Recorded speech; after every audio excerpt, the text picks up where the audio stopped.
नमस्कार विद्यार्थियों, कैसे हो आप सभी।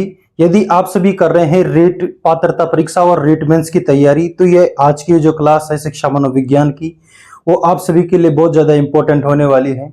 विद्यार्थियों, इस संपूर्ण सीरीज के अंतर्गत हमने अध्ययन किया है मनोविज्ञान के सामान्य परिचय और शिक्षा पर। आशा है कि आप सभी ने वो सभी क्लासें देखी होगी। आज का जो हमारा जो टॉपिक है वह रहने वाला है शिक्षा मनोविज्ञान। शिक्षा मनोविज्ञान के संबंध में आज हम कंप्लीट परिचय लेने वाले हैं कि शिक्षा मनोविज्ञान का उद्भव किस प्रकार से हुआ है, शिक्षा मनोविज्ञान कैसे कौन कौन से क्षेत्र हैं जहां पर शिक्षा मनोविज्ञान को हम यूज करते हैं, इसको अप्लाई किया जाता है।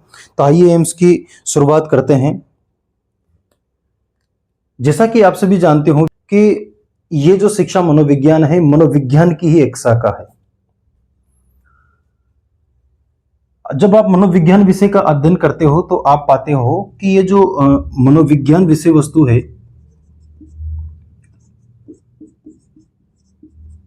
मनोविज्ञान विषय की बहुत सारी ऐसी शाखाएं हैं। इन शाखाओं के माध्यम से ही हम संपूर्ण मनोविज्ञान को इन शाखाओं के माध्यम से पढ़ते हैं। आप सभी भली भांति जानते हो कि मनोविज्ञान की एक अगर हम शाखा पर बात करें तो ये है जैसे बाल विकास। बाल विकास भी मनोविज्ञान की ही एक शाखा है। इसी प्रकार शिक्षा मनोविज्ञान भी मनोविज्ञान की ही एक शाखा है। ठीक इसी प्रकार मनोविज्ञान की बहुत सारी ऐसी शाखाएं हैं, जैसे सामान्य मनोविज्ञान हो, असामान्य मनोविज्ञान हो, खेल मनोविज्ञान हो या सैन्य मनोविज्ञान हो, या जैसे हम नाम देते हैं औद्योगिक मनोविज्ञान है, औद्योगिक मनोविज्ञान, सैन्य मनोविज्ञान।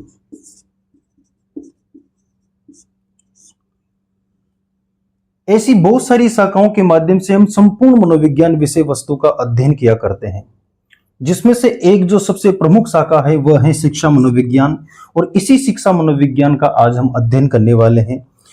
हम इस कंप्लीट क्लास के अंतर्गत ये देखने वाले हैं कि ये जो शिक्षा मनोविज्ञान, जो मनोविज्ञान की शाखा है, इसका उद्भव किस प्रकार से हुआ है, शिक्षा मनोविज्ञान के कंटेंट में हम ऐसा पढ़ते क्या हैं, या शिक्षा मनोविज्ञान की प्रकृति कैसी है, शिक्षा मनोविज्ञान का क्षेत्र कैसा है। आइए बारी बारी से हम इस क्लास के अंतर्गत जितने भी टॉपिक हैं या जितने भी इस शिक्षा मनोविज्ञान के की पॉइंट हैं उनको समझने का प्रयास करते हैं। मेरा प्रयास यही रहेगा कि जितने भी टॉपिक हम इसके अंतर्गत डिस्कस करते हैं उन सभी टॉपिकों को बिल्कुल कंसेप्ट को आसान भाषा में समझते हुए और प्रत्येक कंसेप्ट को आपके दैनिक जीवन से जोड़ते समझाने का प्रयास करूं, ताकि जितने भी इस शिक्षा मनोविज्ञान से संबंधित जितने भी टॉपिक हैं वो आपको सरल और आसान तरीके से समझ में आए। तो शुरू करते हैं हम शिक्षा मनोविज्ञान के बारे में। विद्यार्थी, यदि शिक्षा मनोविज्ञान की चर्चा की जाए तो हम भली भांति ये जानते हैं कि ये जो शिक्षा मनोविज्ञान है, शिक्षा मनोविज्ञान मनोविज्ञान की ही एक शाखा है। अतः सबसे पहला ही पॉइंट हम ये शामिल करने वाले हैं कि शिक्षा मनोविज्ञान मनोविज्ञान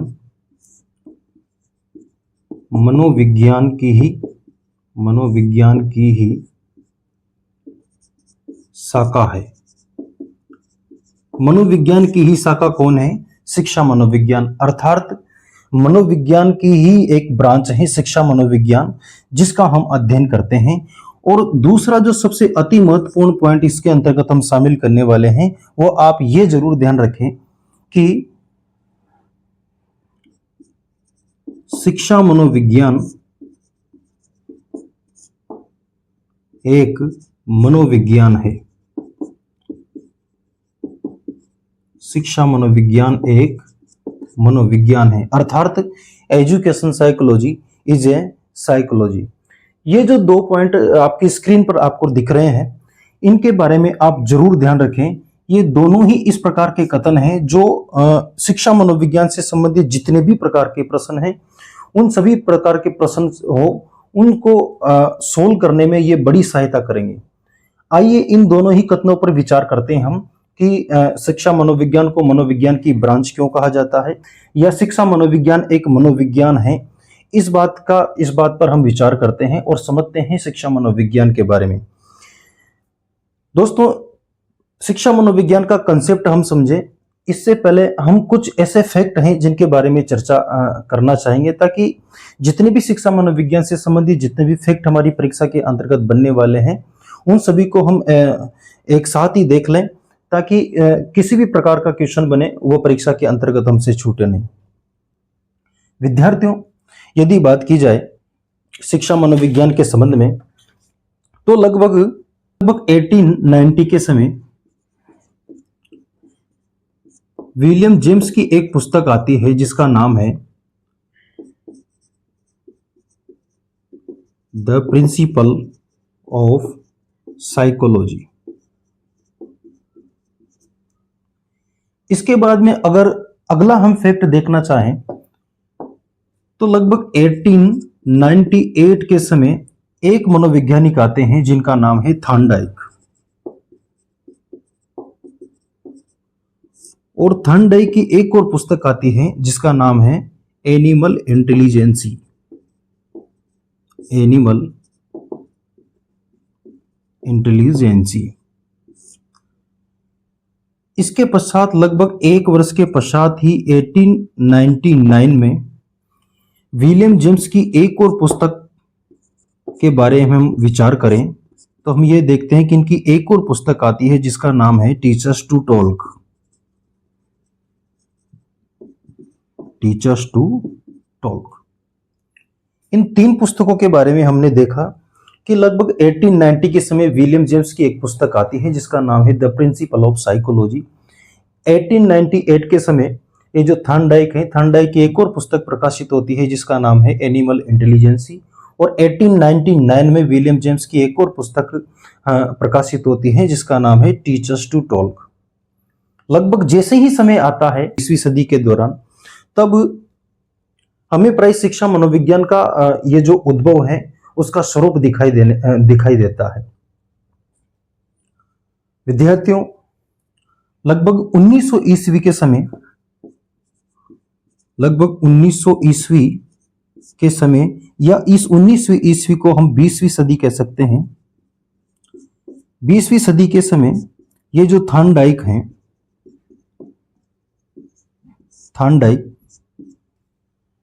थॉर्नडाइक की एक और पुस्तक प्रकाशित होती है जिसका नाम है एजुकेशन साइकोलॉजी। एजुकेशन साइकोलॉजी अर्थात शिक्षा मनोविज्ञान। शिक्षा मनोविज्ञान। चूंकि ये जो शिक्षा मनोविज्ञान पुस्तक है, इसके जो प्रतिपादक रहे हैं वो कौन रहे हैं? थॉर्नडाइक। इनकी ये जो पुस्तक प्रकाशित होती है, लगभग इसका जो समय है वह है 1903 के समय ये पुस्तक प्रकाशित होती है, एजुकेशन साइकोलॉजी। और जब 1900 ईस्वी में लगभग 20वीं सदी के दौरान थॉर्नडाइक के विचारों के द्वारा ही ये एजुकेशन साइकोलॉजी है, शिक्षा मनोविज्ञान है, इसका उद्भव होता है। और ये जो उद्भव होता है लगभग इनका संबंध रहा है अमेरिका से। तो हम ये देखते हैं कि ये जो शिक्षा मनोविज्ञान है, शिक्षा मनोविज्ञान का उद्भव अमेरिका से माना जाता है थॉर्नडाइक के प्रयासों से।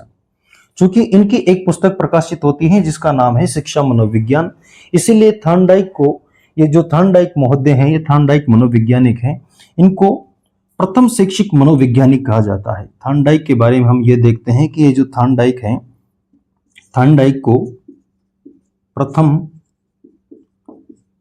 शैक्षिक मनोवैज्ञानिक कहा जाता है।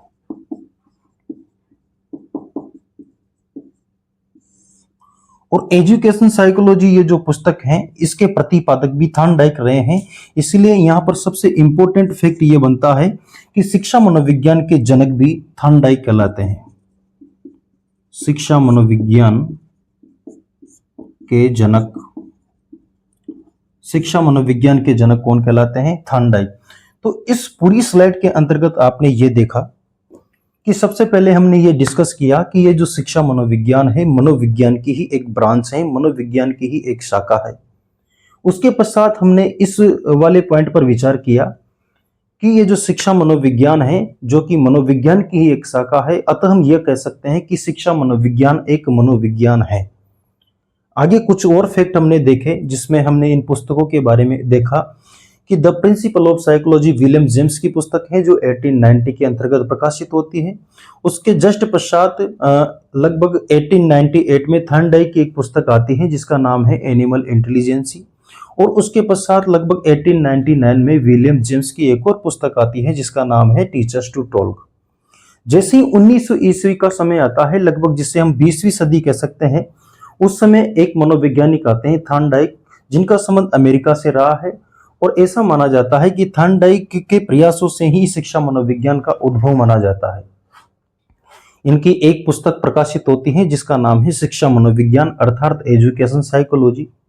इसीलिए ये जो थॉर्नडाइक महोदय हैं, थॉर्नडाइक मनोवैज्ञानिक हैं, इनको हम प्रथम शैक्षिक मनोवैज्ञानिक कहते हैं। और चूंकि एजुकेशन साइकोलॉजी पुस्तक के प्रतिपादक थॉर्नडाइक रहे हैं, इसीलिए ये जो थॉर्नडाइक है, थॉर्नडाइक को हम शिक्षा मनोविज्ञान के जनक कहते हैं। आशा करता हूं ये सारे फैक्ट आप सभी को समझ में आए होंगे। थोड़ा और आगे बढ़ते हैं, शिक्षा मनोविज्ञान के कंसेप्ट को समझने का प्रयास करते हैं कि शिक्षा मनोविज्ञान की प्रकृति कैसी है, शिक्षा मनोविज्ञान कैसे कौन कौन से क्षेत्र हैं जहां शिक्षा मनोविज्ञान को हम अप्लाई करते हैं, शिक्षा मनोविज्ञान के कंटेंट में हम ऐसा पढ़ते क्या हैं। आइए इन सभी बातों पर विचार करते हैं। शिक्षा मनोविज्ञान के प्रत्येक कंसेप्ट को समझने के लिए सबसे पहले हमें यह जानना जरूरी होगा कि मनोविज्ञान का कंसेप्ट क्या है या शिक्षा का कंसेप्ट क्या है। उसके पश्चात हम पहुंचने वाले हैं शिक्षा मनोविज्ञान तक। ध्यान से देखें कि आपने ये देखा मनोविज्ञान के संबंध में कि ये जो मनोविज्ञान है, मनोविज्ञान व्यवहार का अध्ययन करता है, मनोविज्ञान व्यवहार का अध्ययन करता है, या हम ये कह सकते हैं कि ये जो मनोविज्ञान है, साइकोलॉजी है, ये एक व्यवहार का विज्ञान है, व्यवहार का विज्ञान है। विद्यार्थी, यदि एग्जामिनर आपसे पूछता है कि मनोविज्ञान का प्रमुख कार्य क्या है, तो मनोविज्ञान का केवल एक ही प्रमुख कार्य है कि ये व्यवहार का अध्ययन करता है, व्यवहार का ही एक विज्ञान है। आधुनिक स्वरूप में मनोविज्ञान को देखा जाए तो ये व्यवहार को अपनाए हुए हैं और व्यवहार का ही विज्ञान मनोविज्ञान को कहा जाता है, जो कि ये व्यवहार का ही अध्ययन करता है। यदि बात की जाए शिक्षा की, शिक्षा, तो शिक्षा के संबंध में प्राय हम ये देखते हैं कि मनोविज्ञान व्यवहार का अध्ययन करता है, लेकिन ये जो शिक्षा है, शिक्षा व्यवहार में क्या ला देती है? परिवर्तन, व्यवहार में परिवर्तन। व्यवहार को परिवर्तित करने का कार्य शिक्षा का है, अर्थात एजुकेशन का है। किसका है? एजुकेशन का। और यदि व्यवहार का अध्ययन करना है तो वहां हम यूज करते हैं मनोविज्ञान को। अर्थात मनोविज्ञान के संबंध में हम यह कह सकते हैं कि मनोविज्ञान एक ऐसी विषय वस्तु है जो समस्त परिस्थितियों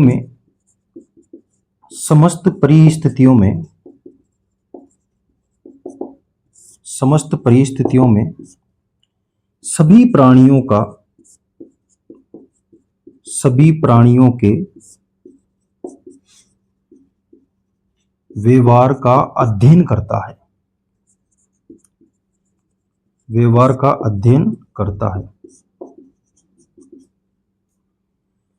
तो मनोविज्ञान के संबंध में आप ये 3 फैक्ट जरूर ध्यान रखें कि ये जो मनोविज्ञान है, मनोविज्ञान का कार्य केवल इतना सा है कि मनोविज्ञान ये बताता है कि ये जो प्राणी मात्र हैं या अमुक जो प्राणी है उसका व्यवहार कैसा है।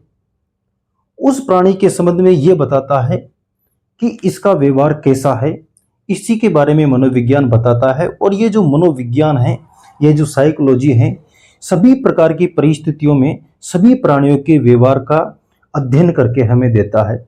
जबकि उस प्राणी के व्यवहार में यदि परिवर्तन करना है या उसके प्राणी के व्यवहार को यदि बदलना है तो उसके लिए आवश्यकता होती है शिक्षा की।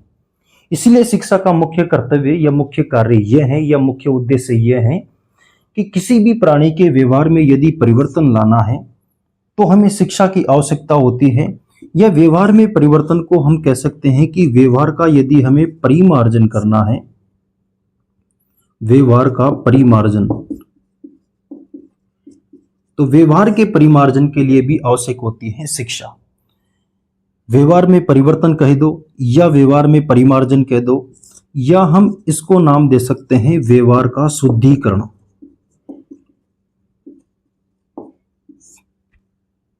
किसी भी प्राणी के व्यवहार का यदि शुद्धिकरण करना है, किसी भी प्राणी के व्यवहार का परिमार्जन करना है, तो वह केवल शिक्षा के द्वारा ही संभव है।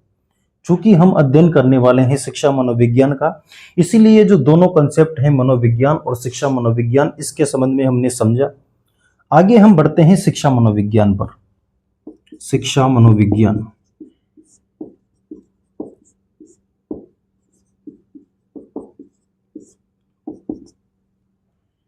क्लास की शुरुआत में ही हमने ये देखा कि ये जो शिक्षा मनोविज्ञान है, मनोविज्ञान की ही एक शाखा है। और दूसरा जो पॉइंट हमने ये डिस्कस किया कि education psychology is a psychology, अर्थात शिक्षा मनोविज्ञान एक मनोविज्ञान है। चूंकि हम ये देख रहे हैं कि ये जो मनोविज्ञान है ये व्यवहार का अध्ययन करता है, और ये जो शिक्षा मनोविज्ञान है ये मनोविज्ञान की ही एक शाखा है। अतः शिक्षा मनोविज्ञान भी क्या करती है, व्यवहार का ही अध्ययन करती है। लेकिन ये जो मनोविज्ञान है इसके लिए किसी प्रकार की कोई बाउंडेशन नहीं है।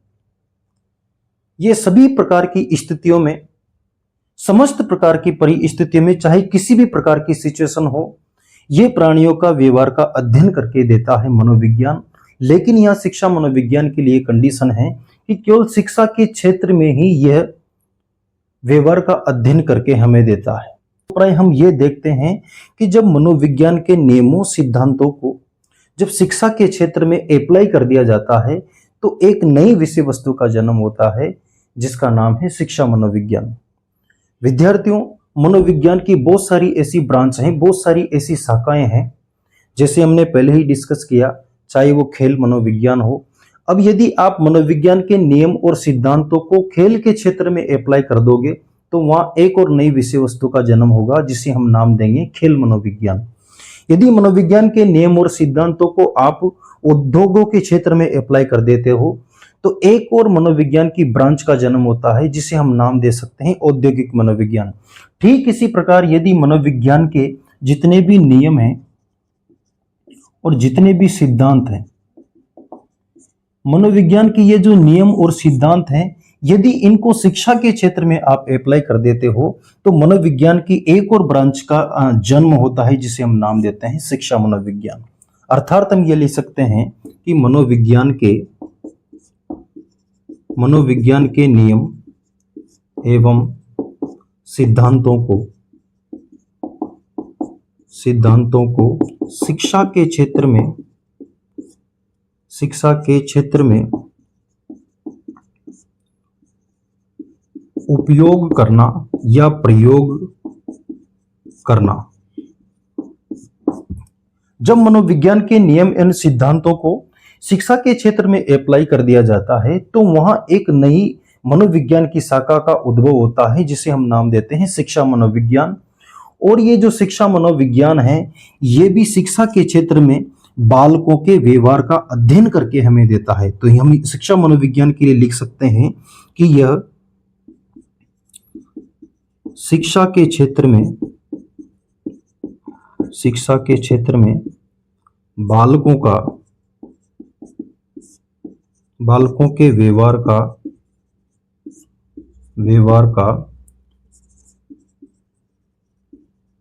अध्ययन करता है। आइए एक बार फिर से हम समझने का प्रयास करते हैं कि ये जो मनोविज्ञान है, मनोविज्ञान सभी स्थितियों में, समस्त प्रकार की परिस्थितियों में प्राणियों के व्यवहार का अध्ययन करता है। जबकि यदि किसी व्यक्ति विशेष के व्यवहार में यदि परिवर्तन लाना है तो हमें आवश्यकता है शिक्षा की। किसकी आवश्यकता होती है? शिक्षा की। हम शिक्षा के द्वारा ही एक व्यक्ति के व्यवहार में परिवर्तन ला सकते हैं। उस व्यक्ति के व्यवहार का परिमार्जन शिक्षा के द्वारा ही किया जा सकता है, अर्थात उस व्यक्ति का पूर्ण रूप से शुद्धिकरण करना है व्यवहार का, तो हमें आवश्यकता होती है शिक्षा की। जबकि शिक्षा मनोविज्ञान के लिए एक बाउंडेशन है, एक लिमिट है शिक्षा मनोविज्ञान के लिए कि शिक्षा मनोविज्ञान भी मनोविज्ञान के समान ही व्यवहार का अध्ययन करके तो देगा, लेकिन केवल ये शिक्षा के क्षेत्र में ही अप्लाई किया जा सकता है। शायद आप समझ गए होंगे कि मनोविज्ञान और शिक्षा मनोविज्ञान दोनों ही व्यवहार का अध्ययन तो करते हैं, लेकिन इसके लिए मनोविज्ञान के लिए किसी प्रकार की कोई लिमिट, किसी प्रकार की कोई बाउंडेशन नहीं है, जबकि शिक्षा मनोविज्ञान के लिए एक लिमिट है कि शिक्षा के क्षेत्र में ही बालकों के व्यवहार का अध्ययन करके हमें देती है। आशा करता हूं आप सभी को ये वाला जो कंसेप्ट है वो समझ में आया होगा। शिक्षा मनोविज्ञान के और कंसेप्ट समझने का प्रयास करते हैं ताकि परीक्षा में इनसे संबंधित यदि कोई ऐसा प्रश्न बनता है जो बिल्कुल आपके व्यवहार पर आधारित हो, तो इन कंसेप्ट को समझकर आप बड़ी ही सरलता से उस क्वेश्चन को बना पाए। विद्यार्थियों, हमने ये देखा कि लगभग 1900 ईस्वी के समय शिक्षा मनोविज्ञान का उद्भव हमें थॉर्नडाइक के प्रयासों से अमेरिका में देखने को मिलता है। 1900 ईस्वी के समय हमने ये देखा कि शिक्षा मनोविज्ञान का उद्भव थॉर्नडाइक के प्रयासों से अमेरिका में हमें देखने को मिलता है। लेकिन यदि बात की जाए कि जो शिक्षा मनोविज्ञान है इसका वास्तविक स्वरूप कब प्रकट होता है और किनके प्रयासों से इनका वास्तविक स्वरूप देखा जा सकता है, तो लगभग 1920 के समय, 1920 ईस्वी के समय शिक्षा मनोविज्ञान का वास्तविक स्वरूप प्रकट होता है। शिक्षा मनोविज्ञान का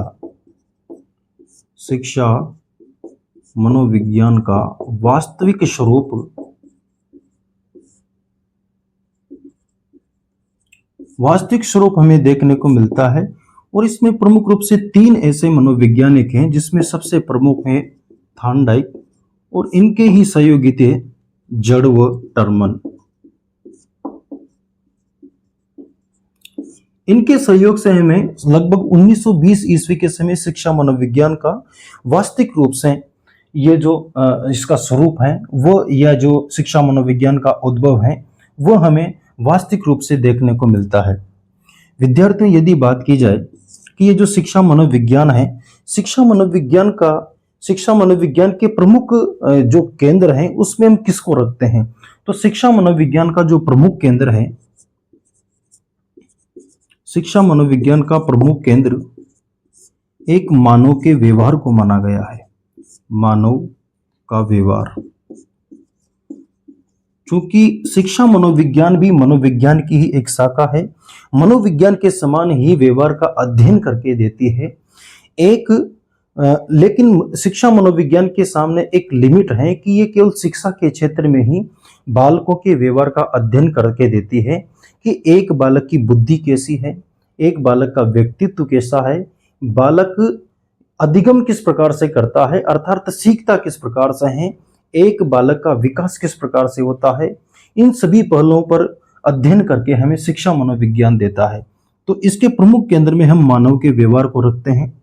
आगे और समझते हैं शिक्षा मनोविज्ञान के संबंध में कि ये जो शिक्षा मनोविज्ञान है, शिक्षा मनोविज्ञान के संबंध में जो सबसे पहला जो संप्रत्यय आया, जो सबसे पहला विचार आया, वह एक महोदय का आता है, एक मनोवैज्ञानिक का आता है जिनका नाम है जॉन लॉक। इनका नाम है जॉन लॉक। जो शिक्षा मनोविज्ञान के संबंध में सबसे पहला जो विचार आता है, सबसे पहला विचार आता है, इनका नाम है जॉन लॉक। जॉन लॉक शिक्षा मनोविज्ञान के संबंध में सबसे पहला विचार देते हुए ये बताते हैं कि बालक बालिकाओं का जो मस्तिष्क होता है वो कोरी स्लेट की भांति होता है और मैं उस पर कुछ भी लिख सकता हूं। ये जो संप्रत्यय हैं, ये जो विचार हैं, ये जॉन लॉक ने सबसे पहले शिक्षा मनोविज्ञान के संबंध में प्रतिपादित किया। जॉन लॉक ये बताते हैं कि बालक बालिकाओं का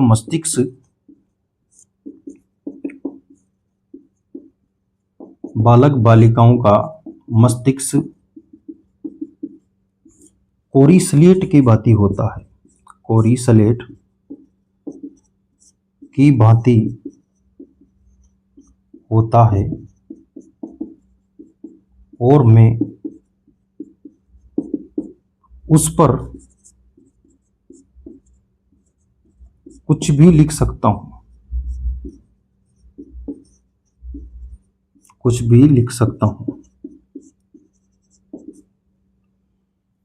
ये वाला जो स्टेटमेंट है आप जॉन लॉक के संबंध में या शिक्षा मनोविज्ञान के संबंध में जरूर याद रखें। कभी कभी एग्जामिनर इस प्रकार के कथन देकर आपसे एग्जाम के अंतर्गत अक्सर पूछ लेता है कि जॉन लॉक बताते हैं शिक्षा मनोविज्ञान के संबंध में कि बालक बालिकाओं का ये जो मस्तिष्क होता है कोरी स्लेट की भांति होता है और इस कोरी स्लेट पर कुछ भी लिखा जा सकता है।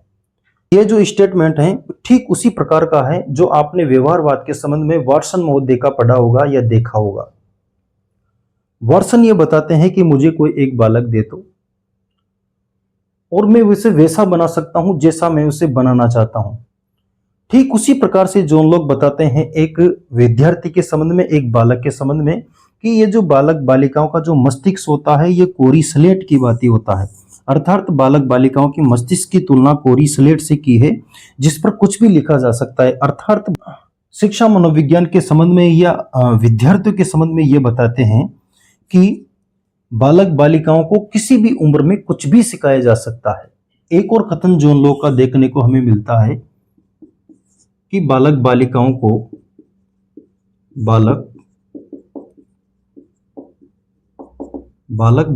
को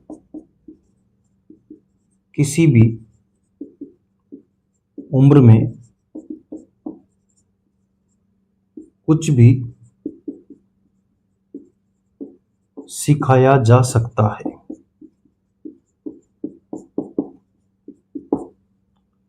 तो ये दो प्रकार के ऐसे फैक्ट हैं, इस प्रकार के शिक्षा मनोविज्ञान के संबंध में विचार हैं जॉन लॉक के, इनके संबंध में आप जरूर ध्यान रखें। तो हमने ये देखा कि लगभग 1920 ईस्वी के समय शिक्षा मनोविज्ञान का वास्तविक स्वरूप हमें देखने को मिलता है, जिसमें सबसे प्रमुख रहे थॉर्नडाइक, जड़ और टर्मन।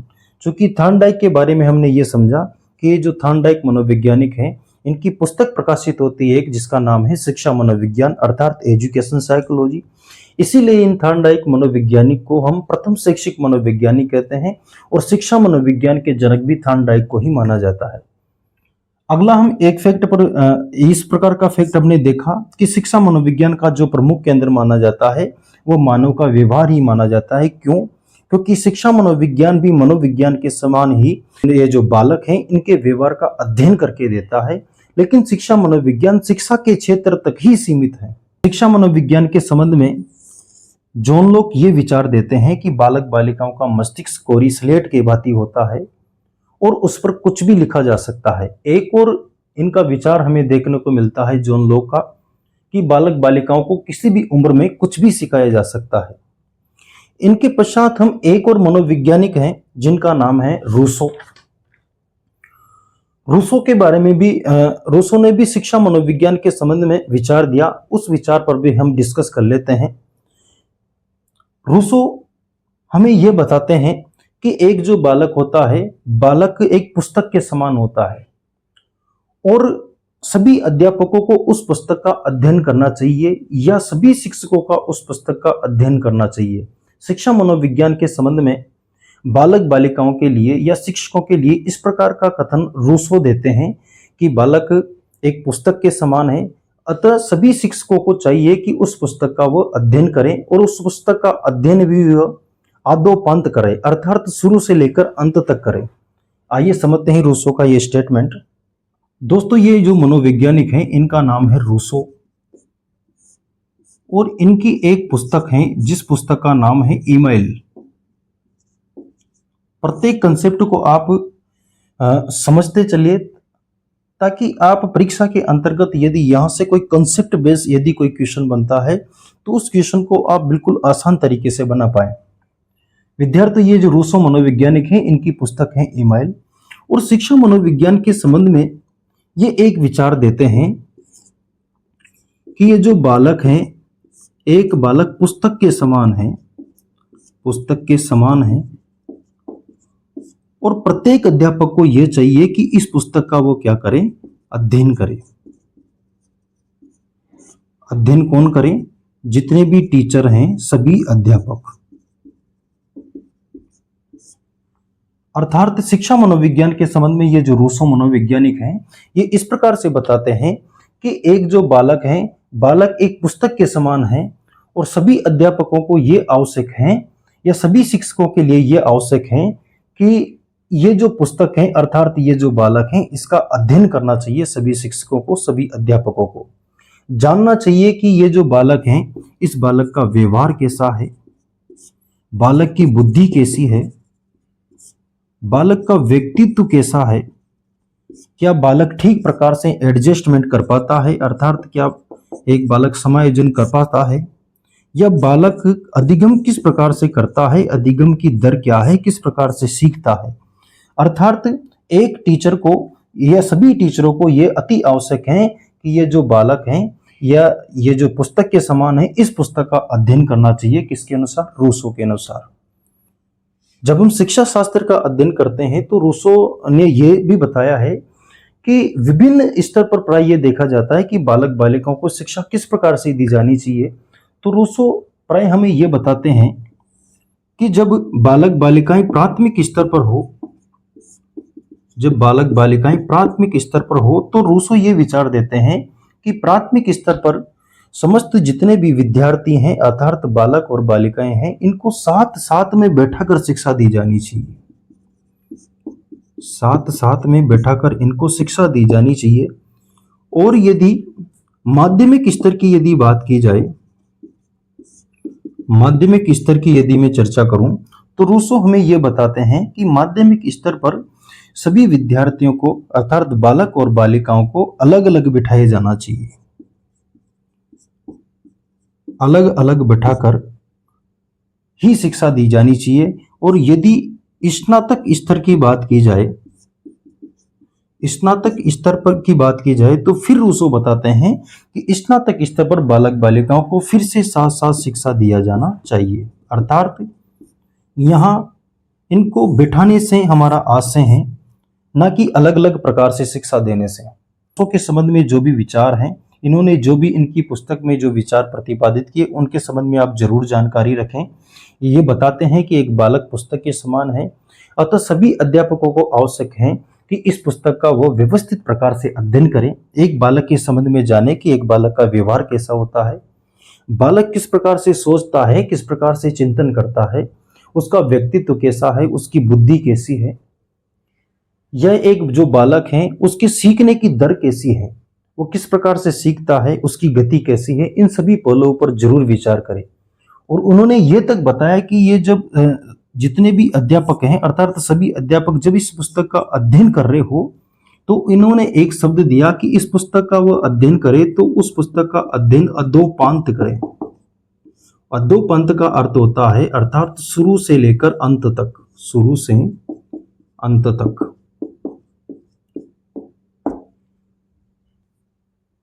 आगे जब हम शिक्षा मनोविज्ञान की चर्चा करते हैं तो शिक्षा मनोविज्ञान के बारे में समझते हैं कि शिक्षा मनोविज्ञान की प्रकृति कैसी है, शिक्षा मनोविज्ञान के से कौन कौन से क्षेत्र हैं जहां पर शिक्षा मनोविज्ञान को अप्लाई किया जाता है। विद्यार्थियों, आप नियमित रूप से क्लास लें। यदि आप रीट पात्रता परीक्षा की तैयारी कर रहे हैं तो आप भली भांति जानते होंगे पात्रता परीक्षा के अंतर्गत ये जो साइकोलॉजी है अर्थात मनोविज्ञान है, इसके टोटल 30 प्रश्न आपके सामने आने वाले हैं।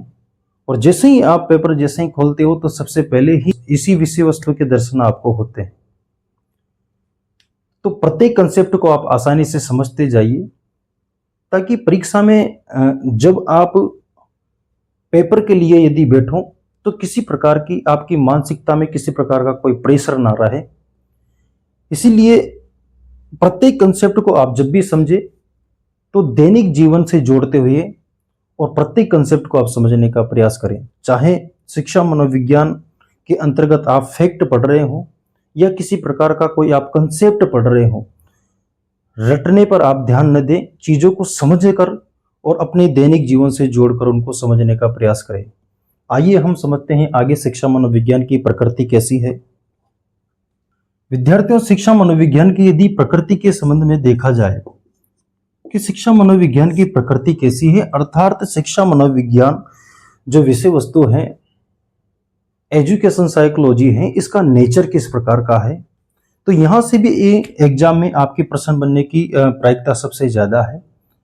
तो समझते हैं शिक्षा मनोविज्ञान की प्रकृति के बारे में। सबसे पहला ही पॉइंट आप ये ध्यान रखें कि जो शिक्षा मनोविज्ञान है, शिक्षा मनोविज्ञान एक सकारात्मक मनोविज्ञान है। सकारात्मक मनोविज्ञान है।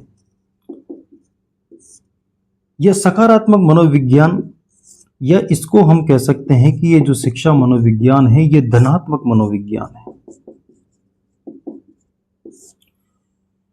विद्यार्थियों, आप हमेशा ध्यान रखें कि ये जो मनोविज्ञान है हमेशा ही पॉजिटिविटी की बात करता है, नेगेटिविटी की बात बिल्कुल ही नहीं करता है। ये विषय वस्तु हो हमेशा ही पॉजिटिविटी की ही बात करता है, आपको निश्चित ही 100% वह नेगेटिविटी की ओर लेकर जाएगा ही नहीं। इसलिए प्राय हम शिक्षा मनोविज्ञान की प्रकृति के संबंध में ये देखते हैं कि ये जो शिक्षा मनोविज्ञान है, शिक्षा मनोविज्ञान व्यवहार का सकारात्मक मनोविज्ञान है, धनात्मक मनोविज्ञान है। आगे जब हम चर्चा करें अगले पॉइंट पर, तो प्राय हम ये देखते हैं कि जो शिक्षा मनोविज्ञान है विकासशील मनोविज्ञान है, विकासशील है। दोस्तों, ये जरूर ध्यान रखें कि कोई भी विषय वस्तु अपने आप में पूर्ण रूप से विकसित नहीं है। कोई सा भी विषय वस्तु हो हमेशा ही उसमें निरंतर विकसित होने का प्रयास चलता ही रहता है। नए नए कंटेंट उसमें जोड़े जाते हैं, नए नए कंटेंट उसमें हमेशा ही शामिल किए जाते हैं। अतः किसी भी विषय वस्तु के बारे में आप ये ध्यान रखें कि कोई भी विषय वस्तु अपने आप में पूर्ण नहीं है, हमेशा ही उसमें नई नई संप्रति जोड़े जाते हैं। इसीलिए प्राय हम ये देखते हैं कि ये जो शिक्षा मनोविज्ञान है विकासशील है, विकसित नहीं है। अगली अगर प्रकृति पर हम बात करें कि शिक्षा मनोविज्ञान के बारे में और क्या क्या इसके अंतर्गत शामिल कर सकते हैं, तो शिक्षा मनोविज्ञान के लिए हम ये देख सकते हैं कि यह जो शिक्षा मनोविज्ञान है, शिक्षा मनोविज्ञान की प्रकृति कैसी है, वैज्ञानिक है। क्योंकि मनोविज्ञान की ही शाखा शिक्षा मनोविज्ञान है और मनोविज्ञान की जो प्रकृति होती है कैसी होती है, वैज्ञानिक। अतः हम यह कह सकते हैं कि ये जो शिक्षा मनोविज्ञान है, शिक्षा मनोविज्ञान की जो प्रकृति है वो भी वैज्ञानिक होती है।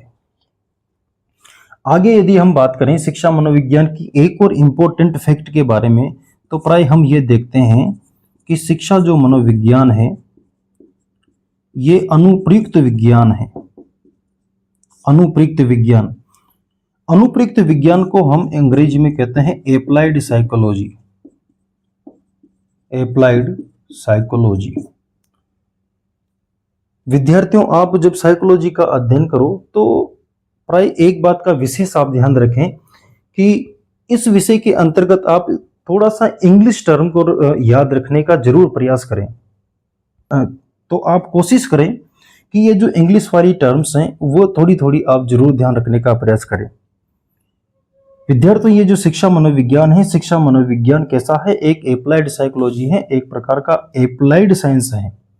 अब ये अनुप्रयुक्त विज्ञान होता क्या है, इसके बारे में हमने पहले भी चर्चा की कि जब मनोविज्ञान के नियमों और सिद्धांतों को हम शिक्षा के क्षेत्र में अप्लाई कर देते हैं, अर्थात एक स्थान से उठाकर जब हम दूसरे स्थान पर उन नियमों और सिद्धांतों को अप्लाई करते हैं, तो ये जो एक स्थान से दूसरे स्थान पर जब इनको अप्लाई कर रहे हैं तो इसको ही हम प्रयोग करना या प्रयुक्त करना कहते हैं। इसे ही हम नाम देते हैं एप्लाइड साइकोलॉजी। आगे जब हम शिक्षा मनोविज्ञान की प्रकृति पर विचार करते हैं तो प्राय हम ये देखते हैं कि ये जो शिक्षा मनोविज्ञान है, शिक्षा मनोविज्ञान एक प्रकार का विधायक विज्ञान है। शिक्षा मनोविज्ञान कैसा विज्ञान है, विधायक विज्ञान है। और एक और पॉइंट पर यदि हम चर्चा करें तो प्राय हम ये देखते हैं शिक्षा मनोविज्ञान के संबंध में कि शिक्षा मनोविज्ञान एक प्रकार का निदानात्मक विज्ञान है। निदानात्मक विज्ञान है या इसकी प्रकृति कैसी है, निदानात्मक।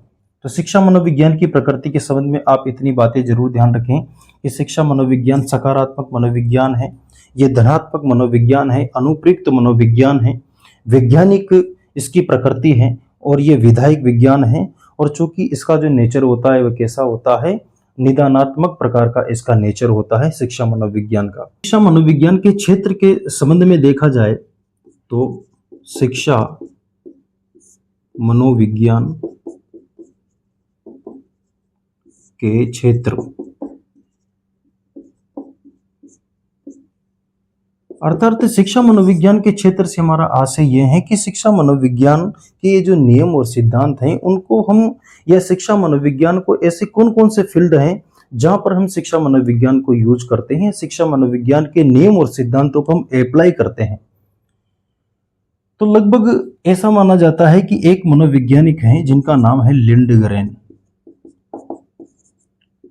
लिंडग्रेन नामक मनोवैज्ञानिक ने ये शिक्षा मनोविज्ञान की जो क्षेत्र हैं, लगभग 5 प्रकार के ऐसे क्षेत्र बताए हैं जिनके बारे में हमें जानना अति आवश्यक है। लिंडग्रेन मनोवैज्ञानिक सबसे पहला जो क्षेत्र मानते हैं शिक्षा मनोविज्ञान का, वो ये मानते हैं, सबसे पहला ही इन्होंने जो शिक्षा मनोविज्ञान का क्षेत्र बताया है वो बताया है शिक्षक एवं शिक्षार्थी।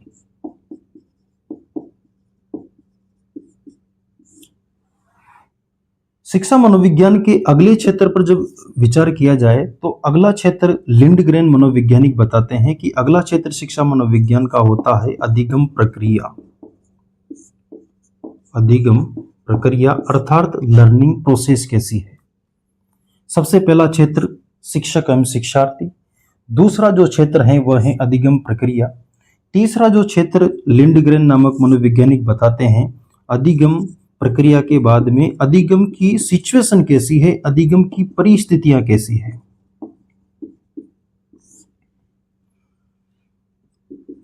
अगले हम यदि इसके क्षेत्र की बात करें तो अगला क्षेत्र हमें देखने को मिलता है मापन एवं मूल्यांकन। मापन एवं मूल्यांकन। और एक और क्षेत्र के बारे में हमें यह बताते हैं कि अगला जो क्षेत्र होता है वो होता है गाइडेंस अर्थात निर्देशन एवं परामर्श। निर्देशन एवं परामर्श। ये लिंडग्रेन नामक मनोवैज्ञानिक शिक्षा मनोविज्ञान के प्रमुख ये जो 5 क्षेत्र हैं इनके बारे में वर्णन करते हैं कि सबसे पहला ही क्षेत्र शिक्षा मनोविज्ञान का यह है शिक्षक एवं शिक्षार्थी। दूसरा जो क्षेत्र मानते हैं अधिगम प्रक्रिया अर्थात एक बालक किस प्रकार से सीखता है, उसकी प्रोसेस क्या है, और जब बालक वो सीखने का प्रयास करता है तो उसके लिए अधिगम की अर्थात लर्निंग की कौन कौन सी सिचुएशन हो सकती है उनके बारे में बताते हैं ये मनोविज्ञानिक। अगला जो शिक्षा मनोविज्ञान का क्षेत्र माना जाता है वो माना जाता है मापन एवं मूल्यांकन। चूंकि हम ये देखते हैं कि शिक्षा मनोविज्ञान के अंतर्गत एक बालक का मापन अर्थात चाहे उसकी बुद्धि का मापन करना हो चाहे उसका व्यक्तित्व का मापन करना हो तो शिक्षा मनोविज्ञान हमें उसका मापन और मूल्यांकन करके भी देता है। अगले जब हम बात करते हैं निर्देशन एवं परामर्श पर तो यह भी शिक्षा मनोविज्ञान का क्षेत्र माना गया है। निर्देशन और परामर्श का यदि हम सरल तरीके से इसका अर्थ देखना चाहें तो प्राय हम ये देखते हैं कि निर्देशन और परामर्श एक प्रकार की सहायता होती है, एक प्रकार की हेल्प होती है। तो ये लिंडग्रेन नामक मनोवैज्ञानिक ने शिक्षा मनोविज्ञान के लगभग 5 प्रकार के क्षेत्र बताए हैं जिनके बारे में आपको जरूर से ध्यान रखना है। परीक्षा की दृष्टि से ये प्रमुख 5 क्षेत्र आपके लिए बहुत ज़्यादा इंपॉर्टेंट हो सकते हैं, इसलिए शिक्षा मनोविज्ञान के फील्ड अर्थात शिक्षा मनोविज्ञान के क्षेत्र के अंतर्गत ये जो 5 प्रकार के ये जो क्षेत्र हैं इनको आप जरूर से याद रखें। विद्यार्थियों, इस संपूर्ण कक्षा के अंतर्गत हमने शिक्षा मनोविज्ञान से परिचय लेने का प्रयास किया। आशा करता हूं कि आज की ये जो क्लास है आप सभी विद्यार्थियों को समझ में आई होगी। इसके अंतर्गत जितने भी कंसेप्ट हमने समझने के प्रयास किए हैं वो सभी कंसेप्ट आपको आसान भाषा में समझ में आए होंगे। आपसे इतनी सी रिक्वेस्ट मेरी रहेगी कि जितनी भी क्लासें हमारी ये जो रीट पात्रता परीक्षा या अध्यापक मुख्य भर्ती परीक्षा के लिए शिक्षा मनोविज्ञान की श्रृंखला में जितनी भी क्लासें होती हैं उन सभी को आप रेगुलर देखने का प्रयास करें। यदि आप नियमित रूप से समस्त क्लासें लेते हो तो आपको जितने भी कंसेप्ट हैं वो समझ में आएंगे और आपको लगेगा कि शिक्षा मनोविज्ञान जो विषय है बड़ा ही सरल विषय है। तो आप नियमित इसको देखने का प्रयास करें और आपने जो अध्यापक बनने का सपना देखा है वो जरूर से पूरा हो और आप जल्दी से जल्दी सभी विद्यार्थी अध्यापक बनकर शिक्षा विभाग को उन ऊंचाइयों तक ले जाए जिन ऊंचाइयों के लिए शिक्षा विभाग वांछनीय है। आपसे एक बार फिर से रिक्वेस्ट रहेगी कि आप अधिक से अधिक विद्यार्थियों को इन सभी क्लासों को शेयर करें। Gautam academy official YouTube channel को जरूर से सब्सक्राइब करें और यदि आपको ये जितनी भी क्लासें होती हैं उन क्लासों के यदि आपको हस्तलिखित नोट्स व पीडीएफ यदि चाहिए तो इसी क्लास के डिस्क्रिप्शन बॉक्स में हमने हमारे टेलीग्राम चैनल का ये जो लिंक है वो भी वहाँ पर डाला हुआ है। आप टेलीग्राम चैनल के लिंक पर क्लिक करके और उस चैनल से भी जरूर जुड़े ताकि आपको सभी प्रकार के जितने भी पीडीएफ नोट्स हैं चाहे वो हस्तलिखित नोट्स हो किसी भी प्रकार की अपडेट हो आपकी परीक्षा से संबंधित वो आपको जल्दी से और सबसे पहले मिल पाए। तो आशा करता हूं आज की ये क्लास आप सभी के लिए महत्वपूर्ण रही होगी। मिलते हैं अगली ही क्लास में। राधे राधे, जय हिंद, धन्यवाद।